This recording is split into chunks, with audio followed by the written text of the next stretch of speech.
Bonsoir Jean Souchal. Bonsoir à tous. Merci encore d'être avec nous. Je le disais, vous partez demain matin pour Sochi. La perception du transport par câble, c'est la première chose dont on avait parlé ensemble quand on s'est rencontrés pour préparer cette soirée.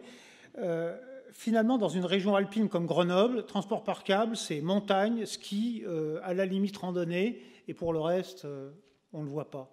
Il y a une déformation du prisme parce qu'on est ici. Alors effectivement, on est effectivement au milieu de nos montagnes, des Alpes, du ski, ça a été notre environnement.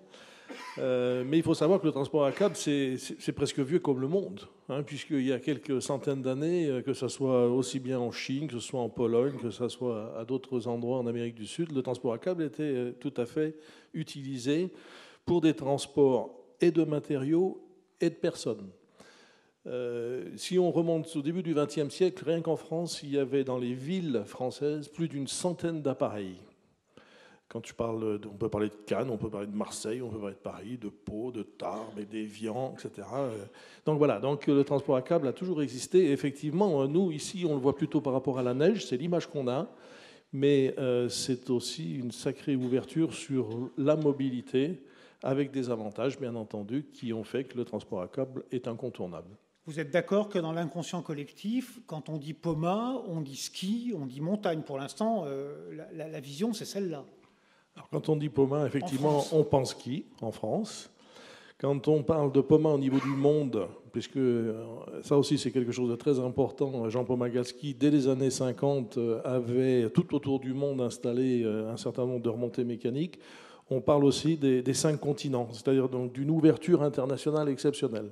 Ski, neige. Nous, on a eu cette chance finalement d'avoir les JO, vous vous rappelez, en Chamonix en 1924. Ça a été le départ finalement du ski loisir. Et effectivement, toutes nos images et l'intelligence de Jean Pomagalski, que j'ai malheureusement pas connu, puisqu'il est décédé au moment des JO de Grenoble, a été de rendre ce ski et ses moyens pour monter au sommet des montagnes industriel. Et aujourd'hui, c'est une très grosse entreprise, en tout cas, qui, aux 4 coins du monde, fait des produits, vous les avez vus comme dans les films, qui sont de haute technologie. Comment vous expliquez, et je crois qu'il faut quand même revenir sur le parcours, le chemin qui mène d'un gars un peu fou qui dit tiens, on va transporter des skieurs jusqu'à l'entreprise qui est leader mondial aujourd'hui, c'est quand même pas rien.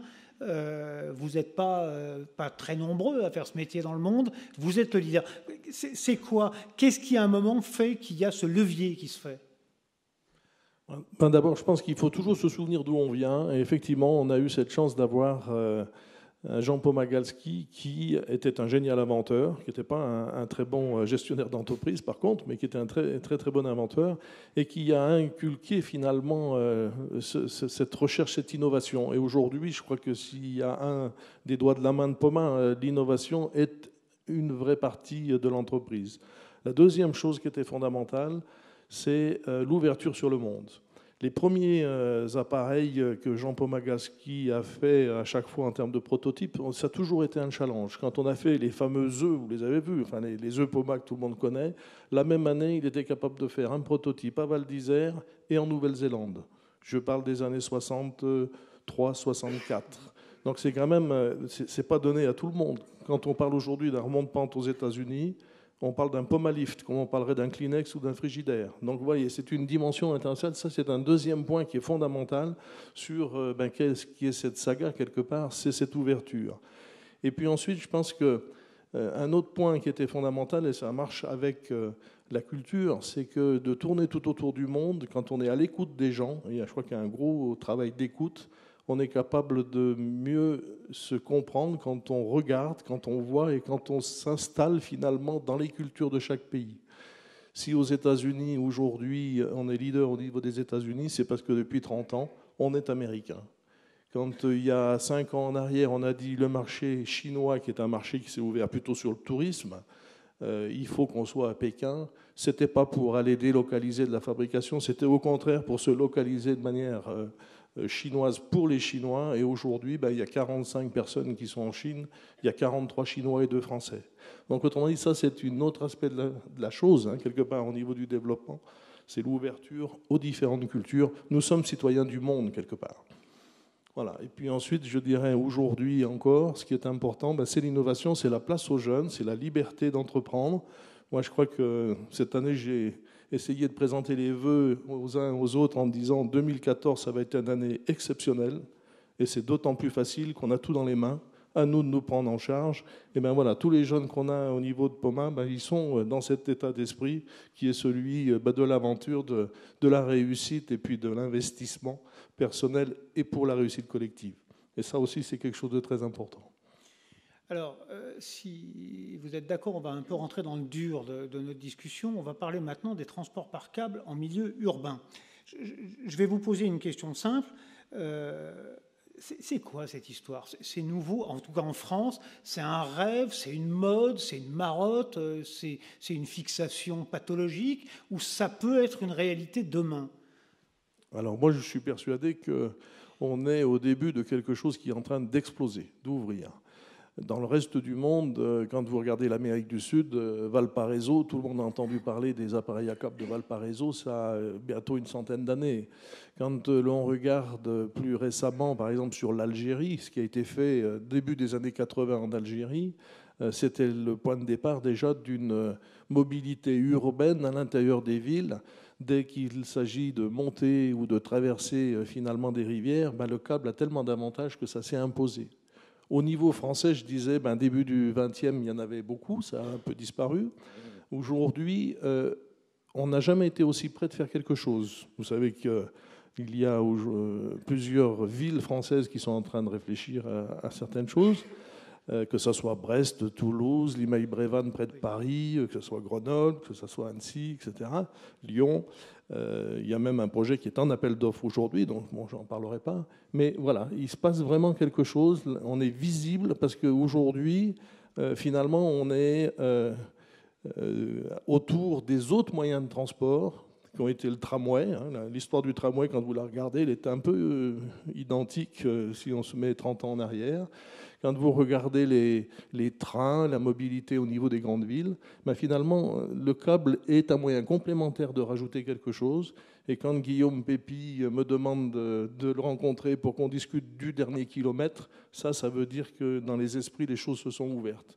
Quand on regarde, en France, on a des très très grosses ingénieries au niveau de la mobilité et de l'organisation avec des gens comme Egis, Sistra, Gérop, etc., qui travaillent au niveau du monde. Ça y est, le câble existe dans l'esprit de chacun. C'est une vraie solution qui apporte quelque chose en plus des systèmes traditionnels. Donc en France, ça y est, les choses sont en train de se mettre en place. Alors, on va parler de projets emblématiques et d'exemples à l'étranger. Deux principaux. Rio, les favelas. On va redire avec vous le cahier des charges, et puis on va dire aussi qu'il y a des bonnes surprises au milieu de tout ça. Ça recrée du lien social. Finalement, c'était inattendu. Dans un premier temps, donc Rio. Parlez-nous du projet de Rio. Qu'est-ce qu'on vous demande?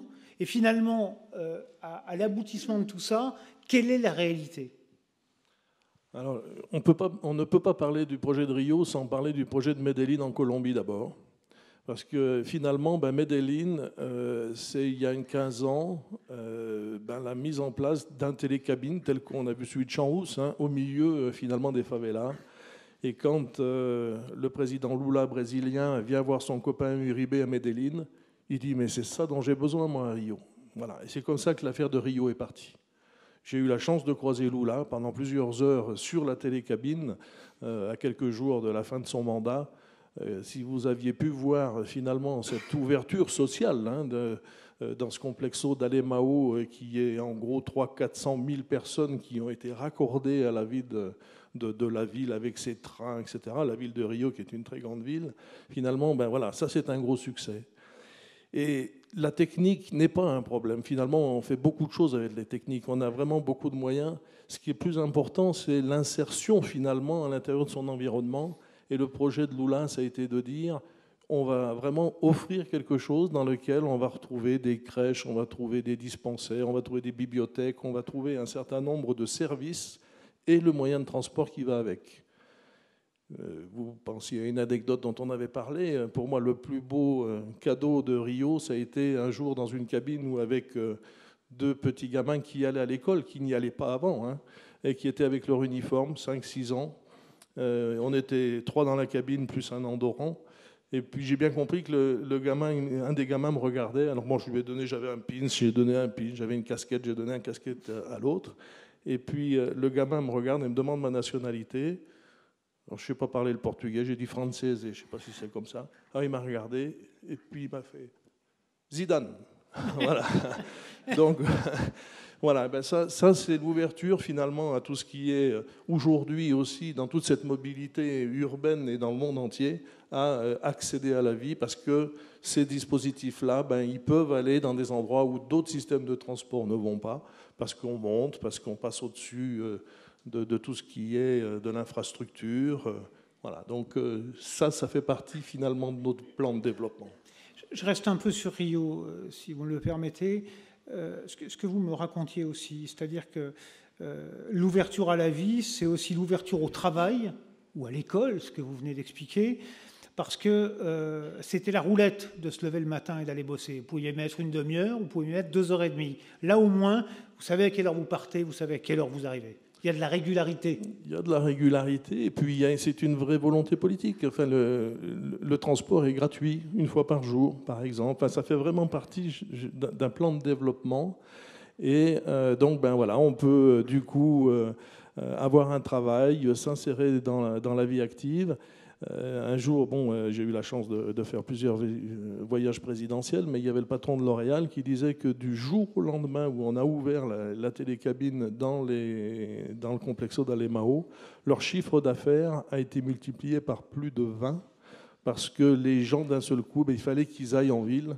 Et donc, conclusion, y compris dans ces quartiers un petit peu particuliers, cette ouverture, finalement, cette liaison, elle a eu des effets immédiats. Je reviens sur ce que vous avez dit tout à l'heure, on en reparlera dans la suite de notre discussion. Vous dites, aujourd'hui, la technique n'est pas un problème. On sait à peu près tout faire, on passe partout.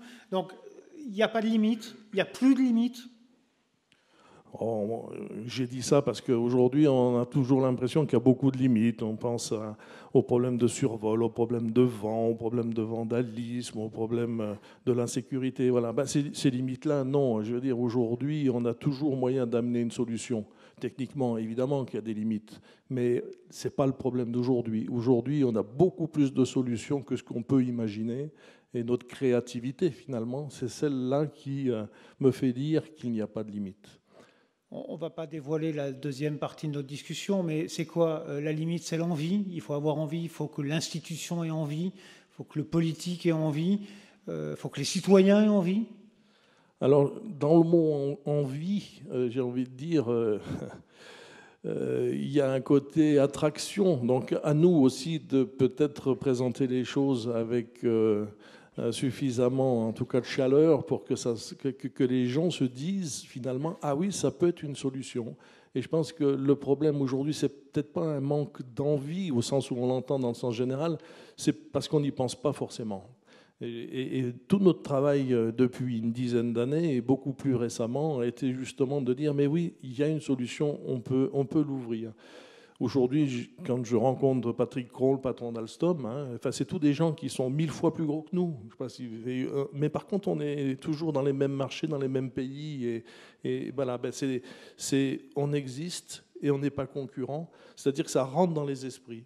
Et je pense que le projet, par exemple, plus proche de nous, qui est le Grenoble-Vercors ou qui est plus proche ici, c'est un peu pareil. Je crois qu'il faut que ça rentre dans les têtes de manière à ce que on se dise, ah oui, ça répond à une problématique.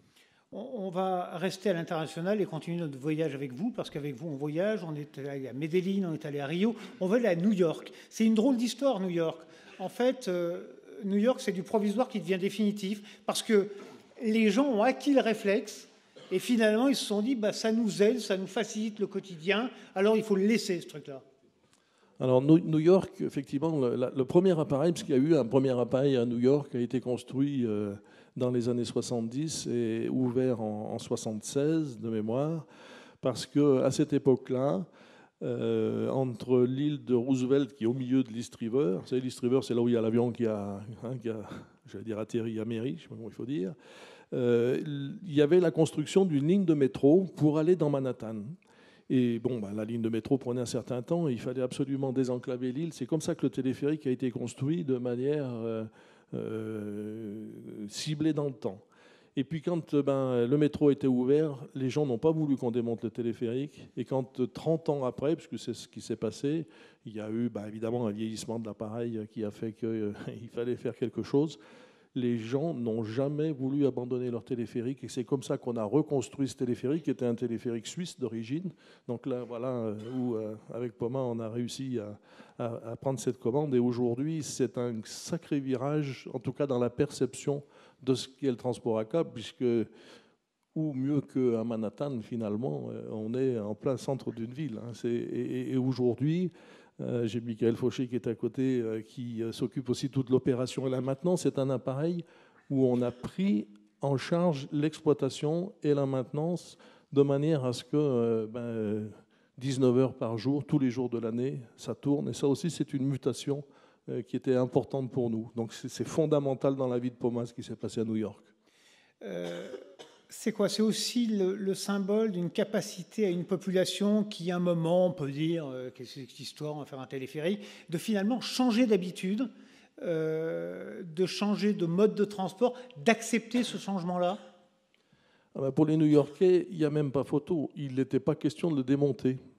Je ne sais pas si vous avez entendu, il y a quelques temps en arrière, c'était sur France Bleu Isère, il y avait un interview le matin à 5 heures. Voilà, les gens vont au boulot avec leur vélo, et pour eux, c'est un transport poétique, quoi. C'est le lever du soleil, c'est-à-dire qu'on n'est pas au fin fond des tunnels ou coincé au niveau de la surface. Ce transport, en plus, il permet de nous élever. Donc, autrement dit, dès que les gens y ont touché, mais il n'est plus question de les enlever. C'est ça qui est extraordinaire. On va marquer une pause, on va regarder en images ce que sont ces réalisations au Brésil, à Medellín, à New York et ailleurs. On voit vos réalisations internationales urbaines et on reparle ensuite des possibilités en France.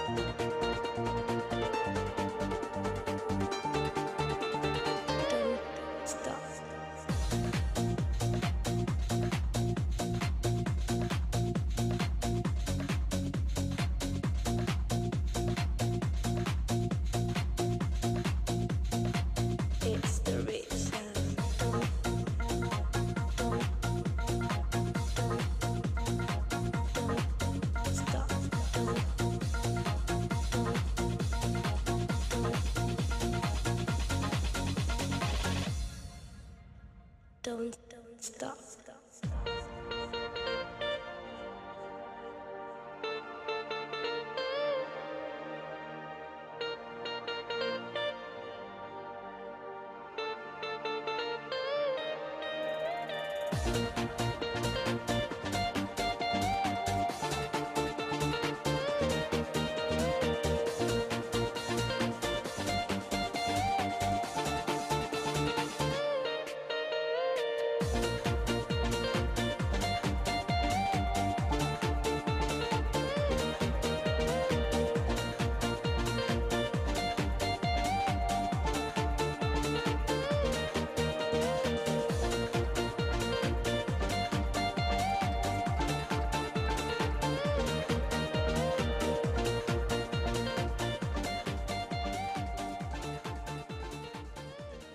Jean Souchal, quelques mots de commentaire sur ces images avant que je vous interroge. On avait coupé votre micro, mais faisons-le a posteriori. Il aurait fallu suivre un peu les images, mais effectivement, vous avez vu aussi le côté personne à mobilité réduite.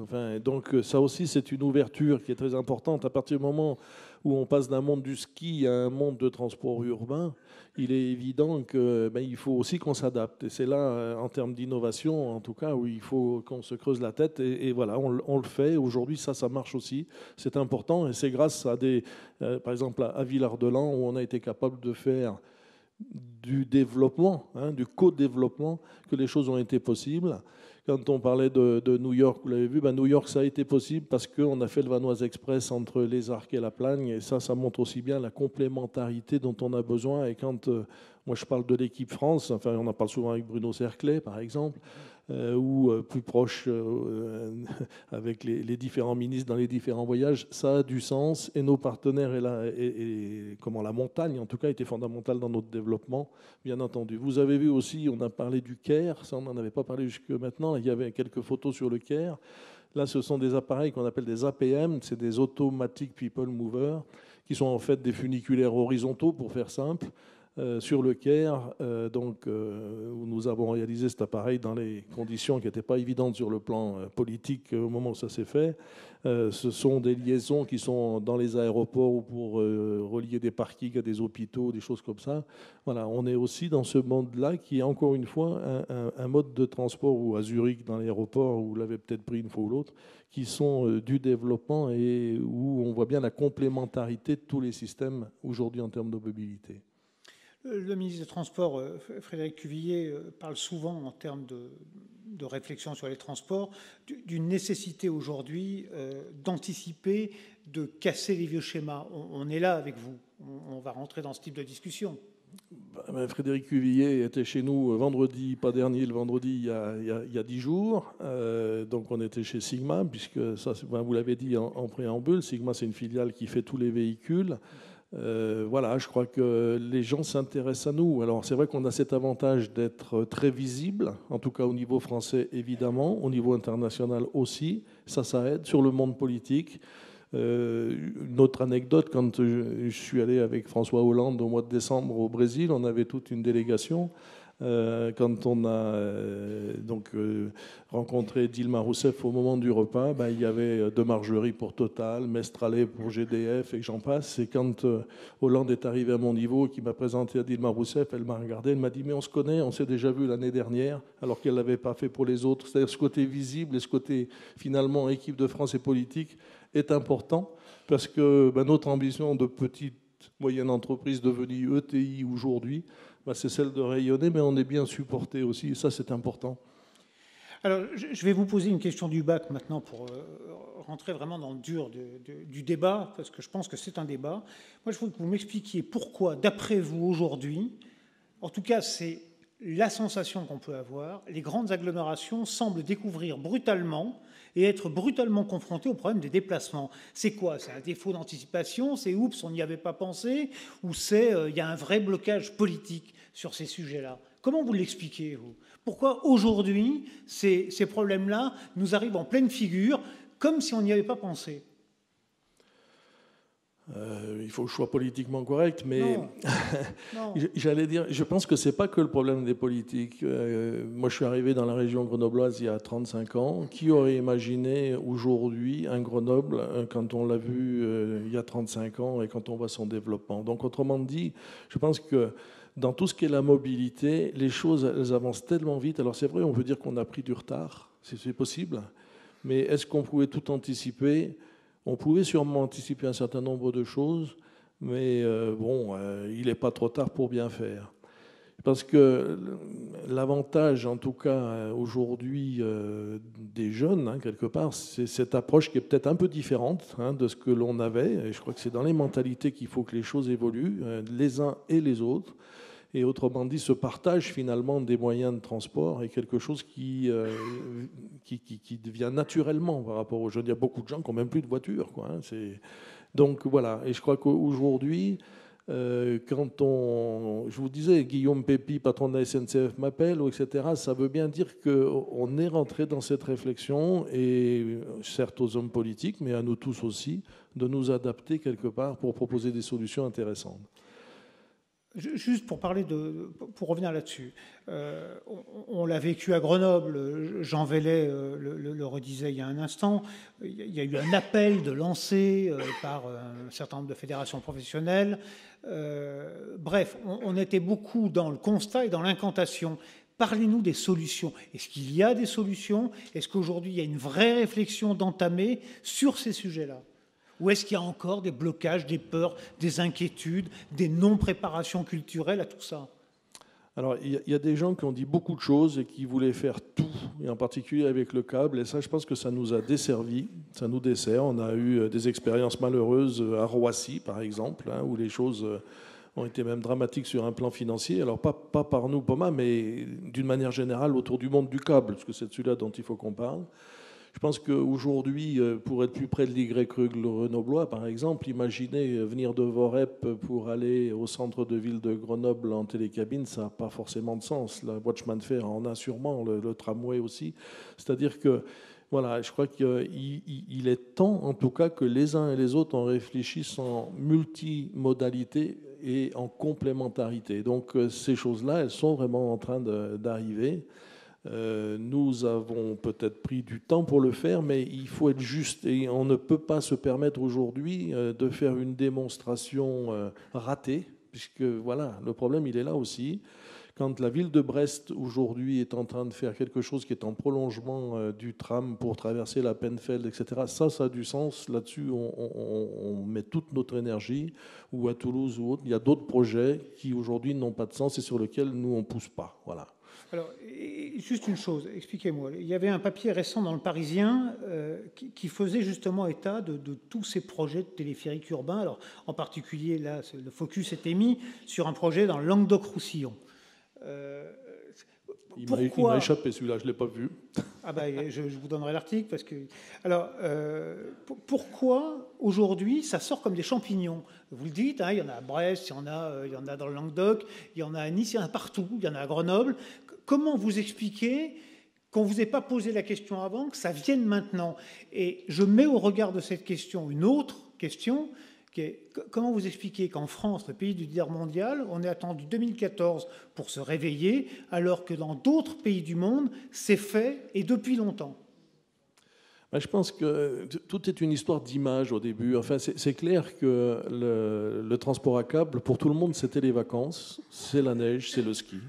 Et donc, quelque part, c'est pas quelque chose que les gens ont imaginé comme étant un vrai moyen de tous les jours. Et on est peut-être victime finalement de ces stéréotypes qu'on a mis dans notre inconscient collectif. Tout notre travail a été justement de démonter ça. Et je veux dire, c'eût été tellement plus facile de venir faire les premiers appareils à Grenoble, d'aller les faire à Medellín, en Colombie. Avouez que c'est pas évident. D'aller les faire à Nijni Novgorod, comme vous l'avez vu, pour traverser la Volga, c'est pas évident non plus, ou à Taïwan. Donc, autrement dit, ce travail, il prend du temps, mais je pense qu'on ne pouvait pas faire autrement. Alors, la solution technique, elle va s'imposer naturellement au bout d'un moment, parce que il y a un côté économique autour de tout ça, et au-delà de l'écologie, dont tout le monde a bien compris que, évidemment, le transport à câble amène beaucoup de choses. C'est que aujourd'hui, je le disais tout à l'heure à Puyotel, directeur de la Banque de France, enfin nous, on ne fabrique pas des billets à la cave. Je pense que beaucoup de gens sont dans le même cas que nous. Donc, autrement dit, aujourd'hui, pour faire de la mobilité, quels sont les moyens économiques aussi d'apporter des solutions? Aller sous terre, c'est compliqué. Dans l'exemple de Grenoble, c'est même presque impossible avec l'eau qui est dessous. Rester sur terre, c'est quand même sacrément saturé. Ça s'impose tout de suite, il faut passer au-dessus. Il n'y a plus que ça. La troisième dimension est là, c'est imbattable. Et en plus, ça ne coûte pas cher. Donc voilà, je veux dire, les choses vont arriver, à mon avis, même naturellement. Parce qu'elles ne sont pas chères et on n'a pas d'autre solution. C'est quand même extraordinaire. D'autres pays l'ont compris. Pourquoi l'Amérique du Sud? C'est parce que c'est des villes qui sont très encaissées en général. C'est des endroits où l'argent est aussi un problème. C'est là où il y avait beaucoup de développement. Donc ce n'est pas anormal que les choses soient parties ailleurs. Voilà. Donc aujourd'hui, moi je pense que nous, on est au niveau européen dans un pays où on a encore des moyens, même si c'est compliqué aujourd'hui. Voilà, on va y arriver. Et tout doucement, les choses vont se mettre en place. Alors, je reviens sur ce que vous avez évoqué tout à l'heure. Ce que je trouve extrêmement intéressant, cette réflexion de Guillaume Pepy pour positionner le transport par câble. Finalement, ce n'est pas une alternative. On ne va pas vous mettre en parallèle d'une autoroute, comme on a pu l'entendre ici ou là. Vous êtes le transport du dernier kilomètre. C'est-à-dire qu'on est vraiment dans la complémentarité des modes de transport, dans le multimodal, dans toute la splendeur du terme. Guillaume Pepy, prenez juste, vous voyagez forcément comme moi, gare de Lyon, gare d'Austerlitz. Comment on fait les uns les autres? On fait tout à pied, en prenant les flaques d'eau des bus qui passent à côté, parce qu'il n'y a pas un taxi qui veut vous prendre, il n'y a pas une ligne de métro, il n'y a pas un bus sympa, etc. Ben voilà un endroit où, pour Guillaume Pepy, c'est clair, hein, RATP est aussi dans le jeu, etc. Comment est-ce qu'on peut passer au-dessus de la Seine pour traverser? C'est New York. Donc les choses sont en train d'arriver, si vous voulez. Le dernier kilomètre, c'est celui qui se chiffre. D'abord, on appelle d'ailleurs nos systèmes des transports hectométriques. Ce n'est pas un hasard, c'est parce que ça chiffre en centaines de mètres. Au-delà de 3-4 kilomètres, ça n'a plus vraiment de sens. C'est soit pour traverser, je vous le disais, des rivières ou passer dès qu'il y a de la dénivelée, ou c'est pour aller d'un parking à la gare, hein, autour de la gare de Grenoble. Aujourd'hui, comment est-ce qu'il faut faire pour imaginer plus? On peut sûrement avoir d'autres endroits où on pourrait faire de l'aménagement et ramener les gens plus près d'un lieu. Voilà, c'est ça l'intermodalité. On estime aujourd'hui que les gens sont capables de marcher dans nos pays de l'ordre de 300-400 mètres sans trop se poser de questions pour aller prendre un transport en commun. Au-delà de ça, ils n'ont plus trop envie de marcher à pied. Donc vous voyez, on est vraiment dans quand on dit le dernier kilomètre, c'est même peut-être un peu long, mais c'est ça la cible aujourd'hui des problèmes du transport d'une manière générale. Et là, ben, évidemment, on a beaucoup d'atouts. Alors, je vais mettre les doigts dans la prise, parce qu'il faut bien qu'on rigole un peu quand même. Non, sérieusement. Vous n'avez pas peur qu'à un moment, sur les transports à câble, les écologistes poussent des cris d'orfraie en disant les pylônes, l'emprise, c'est un scandale, on ne peut pas, comment on va faire? Est-ce que c'est une opposition que vous avez déjà rencontrée ou que vous vous préparez à rencontrer?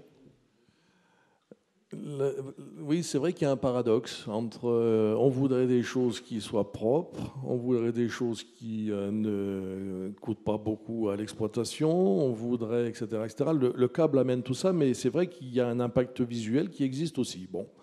Donc oui, il y a une contradiction, c'est pas moi qui peux amener des réponses à ça. New York, ça s'est très bien passé. Oui, pour le moment, ce n'est pas avec les mouvements écologistes qu'il y a le plus de problèmes, on est bien d'accord. Ceci étant, vous avez vu comme moi, dans les films, il y avait à un moment donné des tas de tours Eiffel. Hein. Là, on était au Vietnam pour traverser un morceau de mer. Bon, on aime ou on n'aime pas, évidemment. Moi, personnellement, je n'aime pas particulièrement. Mais il y a eu des exemples de réalisation de pylônes en particulier, puisque c'est de ça dont on est en train de parler, qui sont des très très belles œuvres d'art, hein, que ce soit du côté de Portland, par exemple, aux États-Unis, ou à Londres, plus proche de nous. Bon, c'est pas nous qui l'avons fait, mais voilà, dès qu'on y met un peu d'argent et tout, ça peut même être un signe très important au niveau du développement et une image. Donc, techniquement, encore une fois, on peut faire des tas de belles choses. Hein. Tout est une histoire de moyens, d'envie, et puis d'image et de ce qu'on veut lester. Je reviens sur Grenoble, sur la symbolique. Il y a quand même à Grenoble, on en parlait il y a un instant en évoquant la mémoire de Michel Lambert, il y a le téléphérique de la Bastille. Donc il y a une prédisposition intellectuelle à l'acceptation, à la possibilité.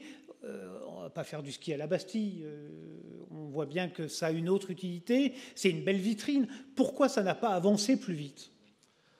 Ben, peut-être parce que le téléphérique de la Bastille, finalement, ça n'est pas un téléphérique urbain. C'est un téléphérique qui est peut-être en ville pour une partie, mais qui est surtout là pour ramener les gens dans un lieu qui est plus touristique, en tout cas de Bellevue. Enfin, quand vous voulez amener quelqu'un que vous ne connaissez pas voir Grenoble, vous montez à la Bastille. Donc, quelque part, voilà, je crois que c'est peut-être ça la différence. Il y a des téléphériques comme ça, il y en a beaucoup dans le monde. Hein. De nous, ça fait à peu près une vingtaine de % de notre activité n'est que sur cette tranche, en tout cas touristique. La partie urbaine, c'est autre chose. C'est vraiment intégré avec des opérateurs qui sont finalement, je ne sais pas, chez nous, ça serait la TAG, la Semitag, etc. C'est les mêmes acteurs. Alors, la téléphérique de la Bastille, ce n'est pas les mêmes acteurs. C'est-à-dire qu'il y a vraiment quelque chose de très différent dans l'intégration, finalement, au niveau du système, qui est la mobilité dans la ville. Si, par exemple, vous avez entendu parler du téléphérique du Salève, qui est au-dessus de Genève, le téléphérique du Salève, il faut savoir qu'aujourd'hui, c'est la RATP parisienne qui vient de prendre l'exploitation du téléphérique. Nous sommes rentrés dans une société en partenariat pour le côté savoir-faire. Pourquoi ? Parce que voilà, la RATP est, elle aussi, par exemple, en train de découvrir ce qu'est ce mode et elle veut être capable de le déployer. Donc, encore une fois, on revient toujours sur la même question qui est les acteurs du monde du transport découvrent petit à petit ce qui se passe autour du câble. Et nous, notre travail, c'est de continuer, en tout cas, à ne pas perdre espoir.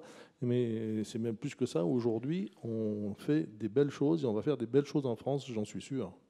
Alors, on va parler concrètement on va essayer de faire un comparatif objectif. Et là-dessus, j'ai une confiance aveugle en vous, entre les avantages et les faiblesses du transport à câble par rapport aux autres modes de transport. D'abord, le prix. Le fameux papier que je vous offrirai tout à l'heure fait état de 5 millions d'euros du kilomètre pour une ligne de téléphérique, de 25 millions d'euros du kilomètre pour le tram. Donc économiquement, ça tient la route.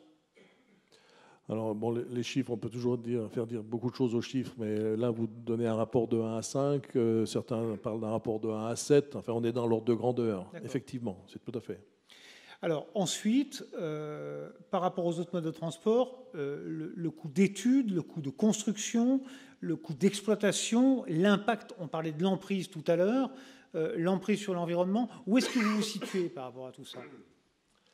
Alors, sur le coût d'exploitation, opération, quand par exemple, on a eu ces premières grosses affaires urbaines, les gens qui étaient en charge d'exploitation de tramways, de réseaux de bus, nous ont même dit, mais vous êtes trompé d'un zéro, c'est pas possible. Donc là, c'est un rapport de 1 à 10. Autrement dit, voilà, je crois que... Et aujourd'hui, on est capable de dire, non, on ne s'est pas trompé. 10 ans après, Medellín, 10 ans après, on était bien là où il fallait. Et on transporte 1 million de passagers par mois. Donc, je veux dire, c'est pas anecdotique. Et ça marche. Donc ça, c'est vérifié, ça marche. Sur le côté emprise, effectivement, quand on le voit bien, moi, je tempeste tous les matins pour passer le cours Jean Jaurès. J'ai pas de chance, il faut que je passe par le cours Jean Jaurès. Ça fait un moment que ça dure quand même. Hein. Bon, mais c'est sûrement un mal nécessaire. Je dis pas le contraire. Imaginez la même chose en télécabine. Ça va durer 3 mois, 4 mois. Et encore quoi ? On va faire 10 mètres carrés par là, 300 mètres plus loin, on va faire autre chose. Les commerçants, les gens qui vont passer. Enfin voilà, donc ce côté finalement très précis, ponctuel et rapide, oui, c'est un avantage énorme. Donc il y a plein d'atouts là autour de tout ça. Et ça vaut de l'argent. Hein. Combien de commerçants, quelque part, ont perdu de l'activité, quitte même à en être malades. Hein. Je termine, et c'est un engagement que j'avais pris avec vous, c'est de ne pas mettre le focus sur des projets locaux pour ne pas vous mettre dans une situation complexe. Donc, regardons les choses de manière nationale. Est-ce qu'aujourd'hui, vous avez des projets urbains futurs, aboutis, concrets, qui vont voir le jour en France ? Avant que vous ayez dit en France, j'allais dire oui, on vient de prendre sur l'année qui vient de s'écouler en Algérie, voilà, par exemple une quinzaine d'appareils en commande, et on est parti pour exploiter les 10 qui sont déjà existants. Bon, voilà, donc ça c'était l'Algérie, c'est pas la France, depuis 50 ans au moins. Sur le côté français, il y a aujourd'hui, j'en parlais de Brest, on a parlé de Toulouse, on a parlé de Limeil-Brévannes. Limeil-Brévannes, c'est vers Villeneuve-Saint-Georges, etc. Là, oui, il y a des projets qui sont bien avancés. Moi, je pense que dans les 2-3 ans qui viennent, on sera en exploitation dans une de ces 3 villes-là, évidemment. Et ça sera exploité par des réseaux de bus, de tramway, de métro, etc. C'est-à-dire qu'on est vraiment rentré dans la mobilité urbaine avec des acteurs urbains. Est-ce que dans vos rêves les plus fous, ou alors les miens, vous imaginez dans un avenir relativement proche une inversion de la structure de votre chiffre d'affaires avec une croissance très forte des transports urbains et une stagnation ou une baisse relative du transport de sport d'hiver. C'est ce que vous souhaitez d'abord, ça ou... Oui, on s'y prépare. Je veux dire, de toute façon, diriger, c'est prévoir. Hein, donc, je veux dire, ce serait une erreur grossière de ne pas imaginer qu'il y a une mutation au niveau de notre activité. Vous savez, moi j'ai l'impression qu'on est au début de quelque chose qui va exploser. À nous d'être, bon, on investit énormément, en tout cas sur les hommes et sur les techniques, mais pour justement s'ouvrir. Tout à l'heure, je parlais de partenariat. Quand on parle des États-Unis, je vous ai parlé de la Chine ou de l'Algérie. Enfin, ça se fera forcément avec des partenaires. Aujourd'hui, on le sent bien aussi avec des grosses entreprises du bâtiment de travaux publics, où la ville de demain, beaucoup de gens en parlent, fait partie de ces partenariats, de ces associations sur lesquelles il faut qu'on travaille. Donc on le travaille. Le ski continue à avancer. En France, on est plutôt dans un pays qui va bien. On est la première destination au niveau du monde. Donc ça, c'est quand même pas banal. La Russie, le Kazakhstan, l'Azerbaïdjan, la Corée du Sud, la Chine. Enfin, le ski est en pleine expansion. Donc ça, il existe. Donc ça, c'est très bon pour notre devenir. Mais l'urbain est au début de quelque chose. Et ça va encore être plus gros. Ça prend un peu plus de temps, mais effectivement, moi je pense que dans 5 ans, qu'on fasse égal sur l'activité neige et urbaine, c'est tout à fait accessible. Et que dans 10 ans, peut-être que c'est l'inverse qui va se passer. En tout cas, c'est ce que je souhaite à tout le monde, parce que 10 ans, c'est loin et rapide à la fois. Mais en attendant, j'en suis, moi, persuadé, les choses vont évoluer. Et peu d'entreprises peuvent le dire aujourd'hui, que le monde devant eux s'ouvre avec autant de perspectives. En tout cas, merci de votre optimisme. On va s'acheminer vers la conclusion en parlant d'un autre sujet sans transition qui est l'actualité mondiale et la vôtre pour demain, c'est les JO. On va regarder dans un instant quelques images. C'était assez difficile d'avoir des images parce que rien n'est simple à Sotchi. Juste pour vous embêter un peu, sachant que ça ne concerne absolument pas les transports par câble, ce n'est pas franchement un bel exemple de jeu écologique, les Jeux de Sotchi. Pardon. Je ne m'étais pas préparé à cette question. Je crois que pour la Russie, ça fait une quinzaine d'années qu'on travaille en Russie. Je pense qu'il y a une vraie volonté, en tout cas, de Sotchi, c'est un tremplin, quelque part, et sans jeu de mots par rapport au tremplin de carrousel où on a fait la télécabine et le téléciel. C'est un tremplin pour le développement de toutes ces républiques qui sont au niveau du Caucase Nord, puisque là on parle de Daghestan, on parle de Tchétchénie, on parle d'Ossétie, on parle de pays, vous savez bien, qui sont assez instables. Et je pense que oui, c'est peut-être pas un exemple d'écologie, mais par contre c'est un exemple de développement économique qui est fondamental. Et si en tout cas on est fier de participer à tout ce développement, c'est parce que ça a du sens sur du moyen et du long terme. Sotchi, ça va durer 15 jours. D'ailleurs, j'étais avec des Russes là, depuis 2 jours. J'étais avec des Russes. Pour eux, Sotchi, ça y est, c'est déjà derrière. Mais le développement, il est important. Et c'est pour ça que pour nous, Sotchi, c'est fondamental. On est médaille d'argent. On a fait 18 appareils sur ce coin-là de la Russie. Et on en est très fiers. Je vous propose de regarder très rapidement quelques images de vos réalisations à Sotchi. Je rappelle ces 16 remontées mécaniques que vous faites avec un partenaire sur place. On va vous laisser le micro ouvert pour que vous puissiez les commenter, parce que là, j'y connais rien. Alors, Sotchi, c'est un peu comme Nice, c'est au bord de la mer Noire. Donc, en fait, les stations de ski où il y a des épreuves alpines, c'est à 2 endroits. Donc là, on est avec le président Medvedev à l'époque. C'est là aussi où il y a l'Elbrus. Vous savez, l'Elbrus, c'est la plus haute montagne d'Europe, 5800 mètres à peu près. Donc voilà, on a cette chance finalement d'avoir réalisé des télésièges débrayables et des télécabines sur les pistes de slalom, de descente et sur la partie du saut. Donc vous les verrez pendant ces 15 jours. À chaque épreuve, on est au milieu. Et puis, il y a un certain nombre d'autres appareils qui permettent de relier le bas de la vallée sur les sites. où là, les marchés ont été plus partagés. Mais voyez, on se retrouve un peu, comme on dirait, la vallée de Serre-Chevalier, par exemple, avec les centres de neige qui sont entre 800 et 1000 mètres au-dessus du fond de la vallée. Voilà pourquoi il y a tous ces appareils. Je suis obligé de vous presser. J'ai une dernière question à vous poser. Si on devait comparer la cité radieuse de Le Corbusier, c'est quoi la ville idéale selon vous? Elle sera comment, cette ville idéale, demain? La ville radieuse? Oui, le Corbusier, c'est un peu loin. Aujourd'hui, 7 secondes. Alors, je vais très très vite. C'est ce qu'on a imaginé les uns et les autres avec des groupes de travail, notamment avec les génies civils. Il y a beaucoup de gens qui réfléchissent à ce développement durable. Et la mobilité est importante. Travailler sur place, mais pouvoir se déplacer rapidement et de manière... enfin, pas enterré, quoi, avec du plaisir de bouger. Et je pense que voilà, là, on a aussi beaucoup de choses à faire. Il y a eu des gros projets qui ont été faits sur Grenoble, d'ailleurs sur l'agglomération grenobloise auquel on a participé.